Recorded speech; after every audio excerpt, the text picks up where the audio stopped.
والصلاة والسلام على سيدنا ومولانا محمد خاتم النبيين وإمام المرسلين وعلى آله وأصحابه أجمعين وعلى كل من تبعهم بإحسان إلى يوم الدين. اما بعد، بزرگان محترم اور برادران عزیز، السلام علیکم ورحمۃ اللہ تعالی وبرکاتہ۔ پچھلے کئی ہفتوں سے میں جس بات کی طرف اپنے آپ کو اور سامعین کو متوجہ کر رہا ہوں وہ زبان کی حفاظت ہے، کیونکہ زبان ایسی چیز ہے کہ اگر اس کو انسان قابو میں نہ رکھے تو اس سے بے شمار گناہ سرزد ہوتے چلے جاتے ہیں اور انسان کو پتہ بھی نہیں چلتا۔ یہ چونکہ ایسا اللہ تعالیٰ نے آلہ دے دیا ہے بغیر مانگے کہ اس کو حرکت دینے میں کوئی مشقت نہیں ہوتی، جو ارادہ کرتا ہے انسان فوراً وہ زبان سے نکال دیتا ہے۔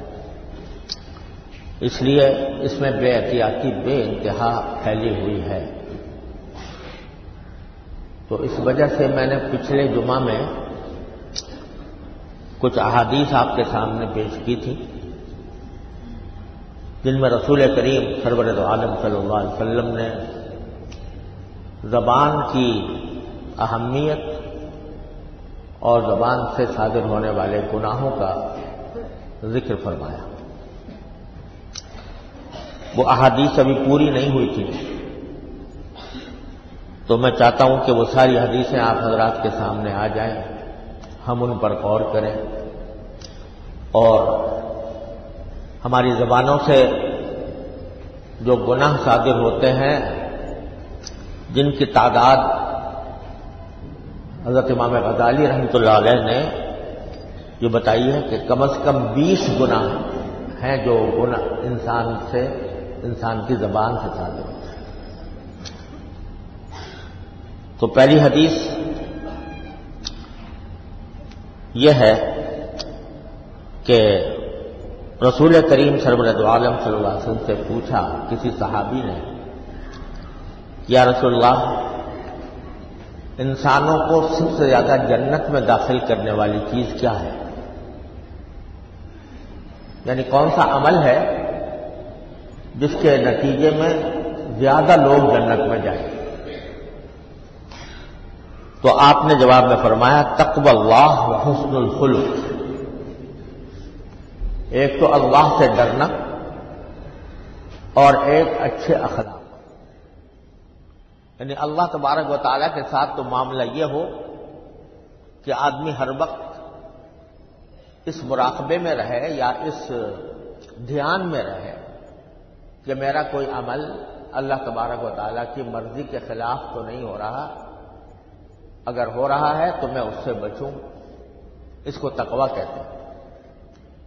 اور دوسری جو انسانوں کے ساتھ انسان کے معاملات ہوتے ہیں، اللہ کے بندوں کے ساتھ جو معاملات ہوتے ہیں، اس میں حسن خلق، لوگوں کے ساتھ اچھے اخلاق کا مظاہرہ کرنا اور اچھے اخلاق سے لوگوں کے ساتھ پیش آنا، یہ دو چیزیں ہیں جو انسان کو سب سے زیادہ جنت میں داخل کرنے والی ہیں، رسول کریم سرور عالم صلی اللہ علیہ وسلم کے الفاظ میں۔ پھر انہی صاحب نے یہ پوچھا کہ یا رسول اللہ، سب سے زیادہ جہنم میں داخل کرنے والی چیز کیا ہے؟ یعنی ایک چاہے مسلمان ہو، ایمان رکھتا ہو اور کلمے کے اوپر یقین رکھتا ہو، اس کے باوجود سب سے زیادہ جہنم میں جانے کی وجہ کیا ہو؟ تو آپ نے فرمایا کہ الاجبخان الفم والفرج، دو چیزیں ہیں جو انسانوں کو سب سے زیادہ جہنم میں لے جانے والی ہیں۔ ایک اس کا منہ اور ایک اس کی شرمگاہ. یہ دو چیزیں ایسی ہیں کہ اگر ان کے معاملے میں احتیاط نہ برتی گئی تو انسان باوجود مسلمان ہونے کے سزا بھگتنے کے لیے جہنم میں جائے. ایک منہ ہے اور منہ کے دو معنی ہیں. ایک کہ انسان اپنے منہ سے ایسی چیزیں کھائے جو حرام ہے، حرام کی آمدنی سے ہے، مثلا سود کی آمدنی ہے، جوئے کی آمدنی ہے، دھوکے کی آمدنی ہے، رشوت کی آمدنی ہے. اگر وہ کھا رہا ہوگا تو یہ منہ اس کو جہنم میں لے جائے گا. اور دوسرے، منہ ہی کے اندر زبان بھی ہوتی ہے. اس زبان کو اگر غلط استعمال کر رہا ہے، جھوٹ بول رہا ہے، غیبت کر رہا ہے، لوگوں پر الزام لگا رہا ہے، ناحق الزام لگا رہا ہے، بہتان لگا رہا ہے، تو یہ ساری چیزیں ہیں جو انسان کو سب سے زیادہ جہنم میں لے جانے والی ہیں. تو دو عضو فرمائے، ایک منہ اور ایک شرمگاہ. دوسرے شرمگاہ، اللہ بچائے انسان اپنی جنسی خواہش کی وجہ سے کسی بھی ناجائز کام کا ارتکاب کرے، چاہے اللہ بچائے وہ زنا ہو یا زنا کے مقدمات ہوں یا بد نظری ہو. یہ سب چیزیں ہیں جو انسان کو اللہ بچائے جہنم میں لے جانے والی ہیں. تو یہ پہلی حدیث ہے. دوسری حدیث حضرت معاذ بن جبل رضی اللہ تعالی عنہ، جن کے بارے میں میں نے عرض کیا تھا کہ رسول کریم سرور عالم صلی اللہ علیہ وسلم کے بڑے لاڈلے صحابی، بہت چہیتے. ان کے ساتھ نبی کریم صلی اللہ علیہ وسلم کو بہت محبت تھی، اور ان سے ایک مرتبہ آپ نے فرمایا بھی تھا کہ یا معاذ انی احبک، اے معاذ میں تم سے محبت کرتا ہوں. یہ الفاظ شاید ہی کسی اور صحابی کے لیے فرمائے ہوں آپ نے، جتنا کھل کر اپنی محبت کا اظہار حضرت معاذ بن جبل رضی اللہ تعالیٰ عنہ سے کیا. تو یہ وہ خوش نصیب صحابی ہیں. ایک مرتبہ انہوں نے رسول کریم سرور عالم صلی اللہ علیہ وسلم سے پوچھا کہ یا رسول اللہ انؤاخذ بما نقول، یا رسول اللہ کیا ہم جو زبان سے باتیں نکالتے ہیں، جو کچھ کہتے ہیں زبان سے، کیا اس پر بھی گرفت ہوگی اللہ تعالیٰ کے ہاں، اس پر بھی پکڑ ہوگی؟ تو حضرت نبی کریم سرور عالم صلی اللہ علیہ وسلم نے اس کے جواب میں فرمایا ثقلت کا امک یبن جبل، اے جبل کے بیٹے تمہاری ماں تمہیں کھوئے. یہ لفظی ترجمہ ہے ثقلت کا امک، لیکن یہ عربی زبان میں یہ بے تکلفی کے اندر ہے. جب کسی شخص سے بے تکلفی ہوتی ہے تو اس وقت میں بھی یہ جملہ بولا جاتا ہے. اس کا مقصد بد دعا دینا نہیں ہوتا بلکہ بے تکلفی کا اظہار ہوتا ہے. تو فرمایا ثقلت کا امک یبن جبل، اے معاذ بن جبل تمہاری ماں تمہیں کھوئے. وَهَلْ يَكُبُّ النَّاسَ فِي النَّارِ عَلَىٰ مَنَاخِرِهِمْ إِلَّا حَصَائِدُ أَلْسِنَتِهِمْ. تم پوچھ رہے ہو کہ کیا ہم زبان سے جو باتیں کہتے ہیں ان پر ہماری گرفت ہوگی؟ تو یہ بتاؤ کہ انسانوں کو جہنم میں اوندھا ڈالنے والی کوئی اس سے بڑی چیز ہے جیسی زبان؟ یعنی زبان جو کچھ باتیں بولتی ہے اس میں جو گناہ ہیں، جیسے میں نے عرض کیا 20 قسم کے گناہ امام غزالی نے فرمائے ہیں، تو ان گناہوں کی وجہ سے ہی تو سب سے زیادہ لوگ جہنم میں جائیں گے. اگر زبان کی حفاظت نہ کرتے، اگر زبان کی باتوں کا مواخذہ نہ ہوتا اور اس پر گرفت نہ ہوتی تو یہ جہنم میں کیوں جاتے؟ سب سے زیادہ الفاظ یہ ہیں، سب سے زیادہ جہنم میں الٹے منہ، اوندھے منہ گرانے والی کوئی اور چیز ہے جتنی زیادہ انسان کی زبان ہے. سب سے زیادہ جہنم میں لے جانے والی چیز یہ ہے۔ اب اندازہ فرمائیے کہ سارے گناہ ایک طرف اور زبان کے گناہ کے بارے میں فرمایا کہ سب سے زیادہ جہنم میں لے جانے والی چیز والا عمل انسان کی زبان کا غلط استعمال ہے۔ وہ چاہے جھوٹ کی صورت میں ہو، چاہے غیبت کی شکل میں ہو، چاہے بہتان لگانے کی شکل میں ہو، الزام لگانے کی شکل میں ہو، چاہے دوسرے کا دل توڑنے کی شکل میں ہو، اور چاہے برا بھلا کسی کو کہنے کی شکل میں ہو، یہ ساری چیزیں انسان کو سب سے زیادہ جہنم میں لے جانے والی ہیں۔ العیاذ باللہ، اللہ تعالی ہم سب کی حفاظت فرمائے۔ پھر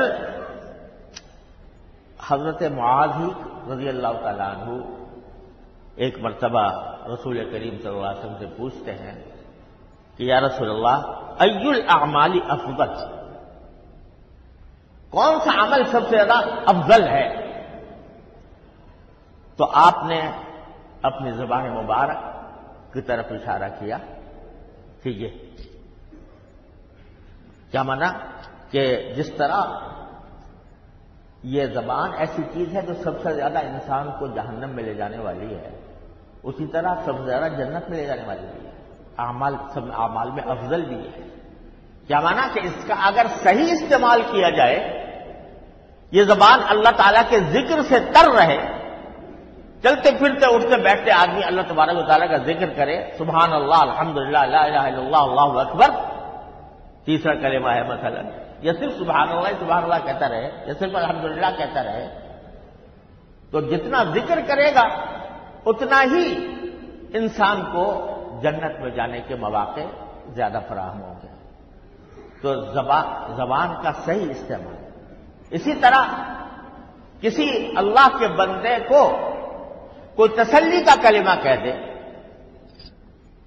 جو تسلی کا کلمہ کہہ دے، کسی کے ہاں میت ہوئی ہے اور آپ جا کر اس کی تعزیت کرتے ہیں، تسلی کا کلمہ کہتے ہیں جس سے اس کا دل کچھ ٹھنڈا ہوتا ہے، تو حدیث میں آتا ہے کہ جو شخص کسی ماں کو اس کے بیٹے کی وفات پر تعزیت کرے، کسی یا بردن فی الجنہ، اور جنت کے اندر اس کو خاص قسم کی چادریں انعام کے طور پر بڑھائی جائیں گی۔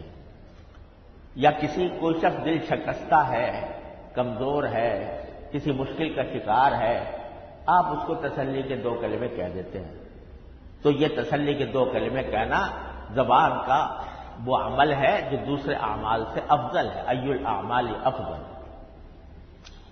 اور حدیث میں رسول کریم سرور عالم صلی اللہ علیہ وسلم کا ایک ارشاد یہ بھی ہے کہ میں کسی بھی بندے کی کسی تکلیف کو دور کر دوں، یا کسی بندے کو تسلی کی کوئی بات کہہ دوں، اس کا کوئی غم دور کر دوں، تو یہ مجھے اپنی مسجد نبوی میں 1 مہینے کے اعتکاف سے زیادہ پسند ہے۔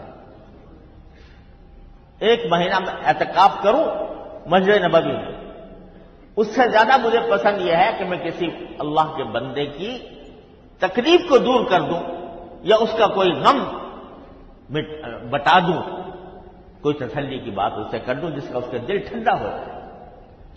تو یہ زبان کا صحیح استعمال ہے کہ آدمی کسی کو تسلی کے کلمات کہہ رہا ہے، کسی کو تکلیف کو دور کرنے کے لیے کچھ بات کہہ رہا ہے، تو یہ فرمایا کہ اس لیے سب سے اعمال میں سب سے افضل جو عمل ہے وہ زبان کا ہے۔ زبانی سے نماز بھی پڑھی جاتی ہے، زبانی سے ذکر بھی کیا جاتا ہے، زبانی سے حج بھی کیا جاتا ہے، زبانی سے عمرہ بھی انسان کرتا ہے، زبانی سے اللہ کا ذکر بھی کرتا ہے، اور زبانی سے کسی اللہ کے بندے کو فائدہ بھی پہنچاتا ہے، اس کا دل ٹھنڈا کرتا ہے۔ یہ سب اعمال زبان کے ہیں، جو فرمایا کہ سب سے زیادہ افضل اعمال زبان کے اعمال ہیں۔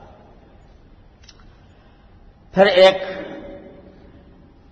اور حدیث ہے، حضرت انس رضی اللہ تعالیٰ عنہ فرماتے ہیں کہ لا يستقیم ایمان العبد حتی یستقیم قلبہ، ولا یستقیم قلبہ حتی یستقیم لسانہ. پہلے تو یہ فرمایا کہ بندے کا ایمان کبھی سیدھا نہیں ہوتا، یعنی جیسا ہونا چاہیے ویسا نہیں ہوتا جب تک کہ اس کا دل سیدھا نہ ہو. پہلی بات تو یہ ہے، دل سیدھا ہونے کا معنی یہ کہ آدمی اللہ تبارک و تعالیٰ کی رضا جوئی کے لیے جو کام کر رہا ہے وہ اللہ تعالیٰ کی رضا جوئی کے لیے کر رہا ہے. اس کے دل میں یہ خواہش ہے، اس کے دل میں یہ تڑپ ہے، اس کے دل میں یہ دھن ہے کہ میں کسی طرح اللہ تبارک و تعالیٰ کے رضا کے مطابق کام کروں، جو کام کروں وہ اللہ تبارک و تعالیٰ اس سے راضی ہے. تو جب تک کہ ایمان اس وقت تک سیدھا نہیں ہوتا جب تک کہ دل سیدھا نہ ہو، اور دل اس وقت تک سیدھا نہیں ہوتا جب تک کہ زبان سیدھی نہ ہو. دل اس وقت تک سیدھا نہیں ہوتا جب تک کہ زبان سیدھی نہ ہو. اگر آپ دل میں تو یہ سوچ رہے ہیں کہ بھئی میں اللہ تعالیٰ کو راضی کروں، اللہ تبارک و تعالیٰ کی خوشنودی حاصل کروں، ایسے کام کروں جو اللہ تعالیٰ کو راضی ہوں، جس سے راضی ہوں، لیکن زبان سے آپ الیاذ باللہ ہم جھوٹ بول رہے ہیں، غیبت کر رہے ہیں، دوسروں کو تکلیف پہنچا رہے ہیں، دوسروں کا دل توڑ رہے ہیں، تو وہ قلب کیسے سیدھا ہوگا؟ قلب اس وقت سیدھا ہوگا جب آدمی اپنی زبان کو قابو میں رکھ کر نپی تلی بات کرے اور بلا وجہ کی بحثوں میں نہ پڑے، بلا وجہ کی جھگڑوں میں اپنے آپ کو نہ ڈالے. اور فرمایا ولا يدخل الجنة رجل لا يأمن جاره بوائقه، اور کوئی شخص انسان جنت میں نہیں جائے گا ایسا شخص جس کے پڑوسی اس کی تکلیف سے محفوظ نہ ہو، یعنی وہ اپنے پڑوسیوں کا خیال رکھتا ہو، ان کے حقوق ادا کرتا ہو، پڑوسیوں کو نقصان نہ پہنچاتا ہو. اللہ اکبر. اور فرمایا کہ من سرہ ان یسلم فلیلزم الصمت، جو یہ چاہتا ہو کہ میں سلامت رہوں دنیا میں بھی اور آخرت میں بھی، تو وہ زیادہ سے زیادہ اپنے آپ کو خاموش رکھے، زیادہ بولے نہیں، کیونکہ جب بولے گا تو اس میں اندیشہ ہے کہ کہیں بھی کوئی بات احتیاط کے خلاف نکل جائے گی. ایک اور حدیث میں حضرت رسول کریم صلی اللہ علیہ وسلم کا یہ ارشاد امام غزالی نے نقل کیا ہے کہ جب صبح ہوتی ہے تو انسان کے جتنے اعضاء ہوتے ہیں وہ زبان کو یاد دلاتے ہیں. کیا یاد دلاتے ہیں؟ کہ دیکھو اللہ سے ڈرتی رہنا. زبان سے سارے اعضاء مل کر یہ کہتے ہیں کہ زبان سے کہتے ہیں کہ اللہ سے ڈرتی رہنا، یعنی کوئی ایسی بات نہ کرنا جو اللہ تعالیٰ کے حکم کے خلاف ہو اور اللہ تعالیٰ جس سے ناراض ہو. کیوں؟ اس لیے کہ اگر تم سیدھی رہو گی تو ہم بھی سیدھے رہیں گے. اعضاء یہ کہتے ہیں زبان سے، وہ زبان حال سے کہتے ہوں، زبان قال سے کہتے ہوں، لیکن اعضاء یہ کہتے ہیں کہ زبان سے کہ تم سیدھی رہنا، اور اپنی حرکت کو کہ جب بھی حرکت دو اس زبان کو تو یہ خیال کرنا کہ اللہ تبارک و تعالیٰ سن رہے ہیں اس بات اور ریکارڈ کر رہے ہیں، اور اس کے نتیجے میں تمہیں جنت یا جہنم کا فیصلہ ہونا ہے. کیونکہ تم اگر سیدھی رہی تو ہم بھی سیدھے رہیں گے، اور اگر تم ٹیڑھی ہو گئی تو ہم بھی ٹیڑھے ہو گئے. یہ رسول کریم سرورت عالم صلی اللہ علیہ وسلم کے الفاظ منقول ہیں، اگرچہ اس کی اسناد میں تھوڑا کلام ہے. اور حضرت عبداللہ بن مسعود رضی اللہ تعالی عنہ حج یا عمرے کے موقع پر صفا پہاڑی پر چڑھے ہوئے اور وہاں تلبیہ پڑھ رہے تھے، لبیک اللہم لبیک لبیک لا شریک لک لبیک، جو حاجی بھی پڑھتے ہیں اور عمرہ کرنے والے بھی پڑھتے ہیں. بس وہاں پہلے تلبیہ پڑھا اور پھر اپنی زبان کو خطاب کرتے ہوئے کہا کیا لسان قل خیرا تغنم بسکت عن شر تسلم. اپنی زبان کو خطاب کرتے ہوئے کہا اے میری زبان، تم جو بات کہو وہ بھلائی کی کہو، اور اگر برائی سے اپنے آپ کو خاموش رکھو تو ہمیشہ سلامت رہو گی، قبل اس کے کہ تمہیں پشیمانی ہو۔ بڑا خوبصورت جملہ بعض حکما سے منقول ہے کہ انہوں نے کہا کہ آدمی کبھی اپنی بات، اپنے سکوت سے یعنی خاموش رہنے سے کبھی نادم نہیں ہوتا، لیکن بات سے نادم ہو جاتا ہے۔ ایک بات جو منہ سے نکل گئی، بغیر احتیاط کے نکل گئی، بعض اوقات اس کے اوپر اس کو نادم ہونا پڑتا ہے، شرمندگی اٹھانی پڑتی ہے۔ کل میں نے یہ کہہ دیا تھا، وہ جھوٹ تھا یا خلاف واقعہ تھا یا ایسی بات تھی کہ جو مجھے کہنی نہیں چاہیے تھی، لیکن اگر آدمی خاموش رہے تو خاموشی میں کوئی ندامت نہیں ہوتی، کوئی ندامت نہیں ہوتی خاموشی میں۔ بعض نادر مثالیں ہیں جن میں کہ خاموشی پر کبھی ندامت ہو جاتی ہے، لیکن بولنے پر نادم ہونا یہ بکثرت ہوتا ہے۔ اور ایک اور حدیث میں حضرت عبداللہ بن عمر سے مروی ہے کہ رسول کریم صلی اللہ علیہ وسلم نے ارشاد فرمایا کہ جس شخص نے اپنی زبان کو روکے رکھا، یعنی قابو میں رکھا، تو اللہ تعالیٰ اس کے عیوب کو بھی چھپائیں گے۔ ستر اللہ عیوبہ ومن ملک غضبہ وقاہ اللہ عذابہ۔ اور جو شخص اپنے غصے پر قابو پا لے کہ غصہ آیا لیکن غصہ آنے کے باوجود انسان نے اس کے مقتضا پر عمل نہیں کیا، اس غصے کی وجہ سے کسی کو برا بھلا نہیں کہا، کسی کو گالی نہیں دی، کسی کو کوئی ہاتھ نہیں اٹھایا کسی کے اوپر، غصہ آیا اور قابو کر لیا۔ الکاظمین الغیظ والعافین عن الناس، کہ غصے کو پی گیا اور لوگوں کو معاف کر دیا۔ چلو اس نے مجھے تکلیف پہنچائی تھی، میں اللہ کے خاطر اس کو معاف کرتا ہوں۔ تو جو شخص غصے کے اوپر قابو پا لیتا ہے تو اللہ تعالیٰ اس کو اپنے عذاب سے بچاتا ہے۔ تم نے میرے بندوں کے ساتھ اچھے اخلاق کا مظاہرہ کیا، بردباری کا مظاہرہ کیا، تم نے اپنے غصے کو دبا کر میرے بندوں کو کے ساتھ حسن سلوک کیا، تو آج میں تمہیں اپنے عذاب سے بچاتا ہوں۔ اور وَمَنِ اعْتَذَرَ إِلَى اللَّهِ قَبِلَ اللَّهُ عُذْرَهُ، اور جو شخص اللہ تعالیٰ کے سامنے معافی مانگ لے اپنے کسی گناہ پر تو اللہ تعالیٰ اس کو معاف بھی فرما دیتے ہیں۔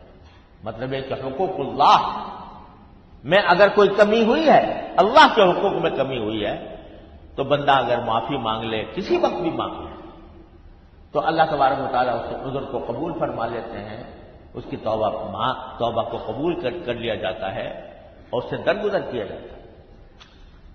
لیکن حقوق العباد میں یہ بات نہیں ہے، بندوں کے حقوق میں یہ بات نہیں ہے۔ اللہ کا تعالیٰ اپنے حقوق کو معاف کر دیتا ہے، لیکن بندوں کے حقوق اس وقت تک معاف نہیں ہوتے جب تک کہ وہ صاحب حق معاف نہ کرے، اس وقت تک معاف نہیں ہوتے۔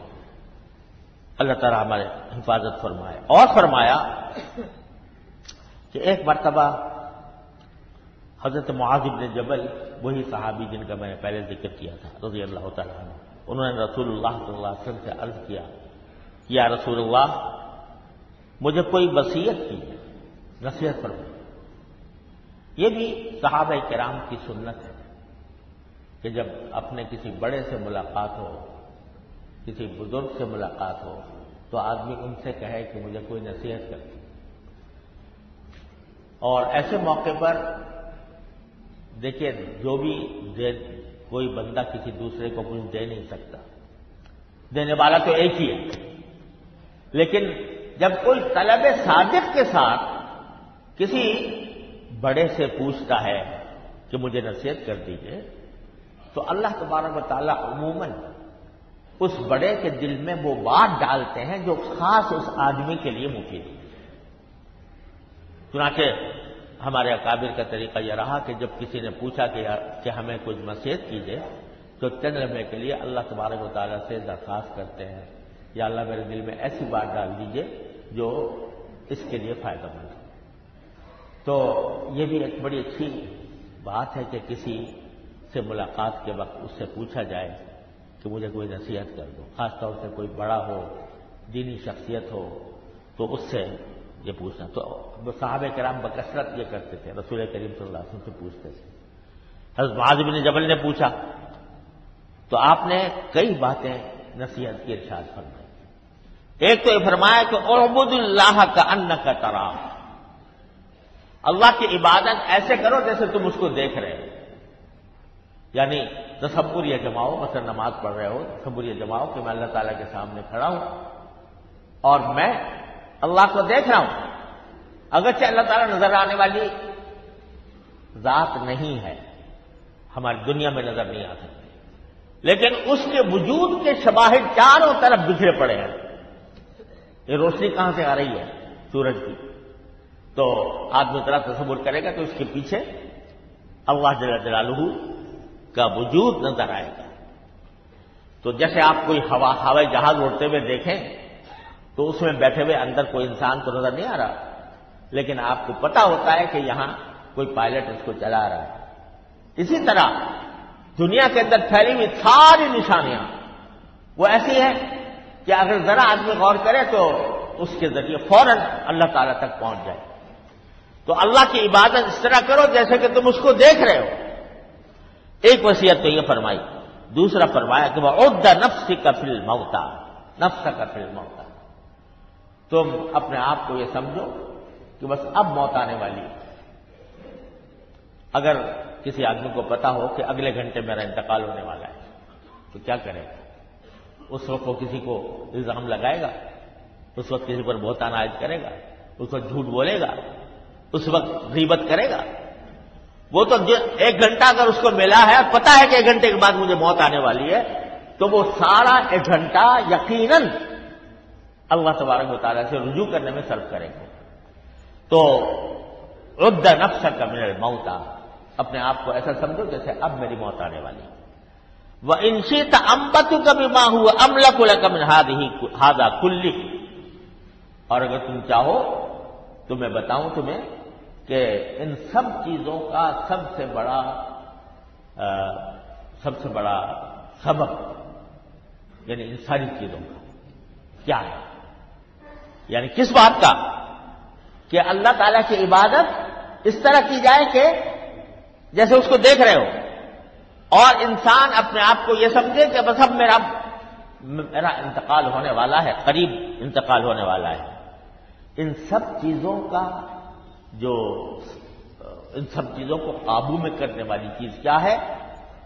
آپ نے زبان کی طرف اشارہ کر کے فرمائیے کیا مانا؟ کہ اگر بندہ اپنی زبان کو قابو میں کر لے، اور قابو میں کرنے کا معنی یہ ہے کہ اس کی زبان پر اللہ کا ذکر جاری ہو، اللہ تعالیٰ کی صفات کا ذکر جاری ہو، لوگوں کو اچھی باتیں کہہ رہا ہو، برائی سے پرہیز کر رہا ہو، جھوٹ سے، غیبت سے، بہتان سے پرہیز کر رہا ہو، تو اللہ تبارک و تعالیٰ اس کے اندر یہ صفات خود بخود پیدا فرما دیتے ہیں۔ کون سی صفات؟ یعنی یہ کہ وہ عبادت بھی پھر اللہ کی اسی طرح کرے گا جیسے کہ دیکھ رہا ہے، اور اپنے آپ کو قبر کے کنارے ہر وقت سمجھے گا۔ تو یہ ساری صفات پیدا ہوتی ہیں زبان کی حفاظت سے کہ یہ غلط کام میں نہ لگے۔ تو میرے بھائی اور عزیزوں اور دوستوں، یہ ایسی چیز ہے جس کے بارے میں اتنی تاکید کے ساتھ رسول کریم سرور دو عالم صلی اللہ علیہ وسلم نے حفاظت کے لیے کا حکم دیا ہے کہ اس کی حفاظت کرو۔ آج اتنی ہی بے احتیاطی ہماری زبان میں ہو، اور زبان میں قلم بھی داخل ہے، قلم بھی داخل ہے، اور یہ پیغامات بھی داخل ہیں۔ سوشل میڈیا پہ ہر وقت جو ہماری پوسٹیں چلتی رہتی ہیں، اور اس کے اندر ہم کبھی کسی کے اوپر الزام لگاتے ہیں، کبھی کسی کی توہین کرتے ہیں، کبھی کسی کو برا بھلا کہتے ہیں، کبھی بے تحقیق باتیں نقل کرتے ہیں۔ یہ سب زبان کے گناہوں میں شامل ہے۔ تو اللہ تعالیٰ ہمیں توفیق دے کہ ہم اپنی جانوں پر رحم کریں اور اس زبان کو قابو میں رکھنے کی کوشش کریں۔ اللہ تبارک و تعالیٰ اپنے فضل و کرم سے ہمیں اس کی توفیق عطا فرمائے۔ وآخر دعوانا الحمدللہ۔